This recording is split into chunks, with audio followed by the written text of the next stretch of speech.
लड़की के सामने खड़ा मॉन्स्टर का नाम था ओची, वो डरावना जीव जिसे इस गांव में पीढ़ियों से शिकार किया जाता था। लड़की का नाम था यूरी, जो बचपन से अपने पिता और भाई के साथ इस गांव में रहती थी। बचपन से ही पिता उसे कहते आए थे कि जंगल में रहने वाला ये दानव गांव के जानवरों पर हमला करता है और इंसानों को भी चोट पहुंचा सकता है। लेकिन सामने खड़ा ओची तो अभी बच्चा था। यूरी ने उसका जख्म बांध दिया और दोनों के बीच भरोसा बनने ही लगा था कि तभी अचानक गोली चलने की आवाज गूंज उठी। यूरी ने फटाफट सामान उठाया और भागने की कोशिश की, लेकिन तभी उसका भाई दरवाजा तोड़कर अंदर आया और बंदूक सीधे ओची की तरफ तान दी। उसने शक से नींबू को खोला, लेकिन बहन की आंखों में देखकर धीरे धीरे हथियार नीचे कर दिया। तभी दरवाजा फिर खुला। अगले दिन भाई ने रोज की तरह पिता को सब सच बताना शुरू किया। जब पिता यूरी के कमरे में पहुंचे तो फर्श पर जानवर के बाल और खाने के टुकड़े बिखरे पड़े थे। पिता को लगा कि उनकी बेटी को किसी ने किडनैप कर लिया है, तो उन्होंने तुरंत गांव के शिकारी कुत्तों की टीम तैयार कर दी। इधर यूरी और बेबी ओची दोनों भूखे प्यासे एक लंबा सफर तय कर रहे थे। आखिरकार वो एक सुपरमार्केट पहुंचे। वहीं पर एक लड़का अंडों को देख रहे बेबी ओची को छूने ही वाला था कि तभी किसी ने देख लिया। बेबी ओची ने गुस्से में यूरी को झटका दे मारा और वो गिर पड़ी। कैशियर ने बिना घबराए हथियार निकाल लिया और यूरी डर कर फ्रिज के अंदर छिप गई। लेकिन बेबी ओची की चीखें और तेज हो गईं। यूरी ने उसका मुंह बंद करने की कोशिश की, मगर बेबी ओची ने काट लिया। दर्द से कराहते हुए यूरी भागी और शॉपिंग कार्ट से कांच तोड़कर बाहर निकल गई। लेकिन उसके हाथ का जहर फैलता जा रहा था। उसने पानी से साफ करने की कोशिश की, पर कोई असर नहीं हुआ। तभी एक छोटे साथी ने जमीन से एक कॉकरोच उठाकर उसे दे दिया। यूरी ने बिना सोचे उसे खा लिया और अचानक उसे बेबी ओची की भाषा समझ आने लगी, यहाँ तक कि वो उसकी आवाज भी निकालने लगी। खुशी में वो नाचने लगी, लेकिन गलती से शिकार के लिए लगाए गए गड्ढे में गिर पड़ी और बेहोश हो गई। अंधेरा होने पर एक शिकारी ने उसे देखा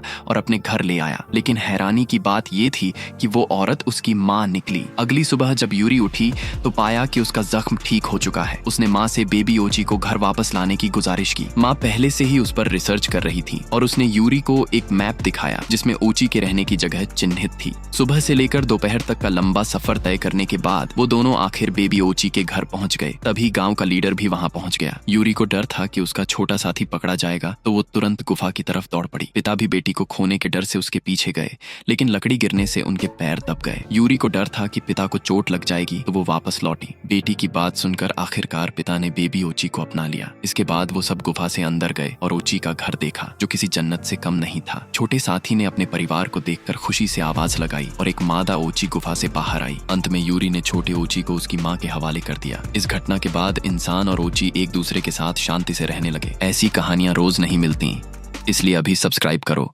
अगली कहानी यहीं मिलेगी।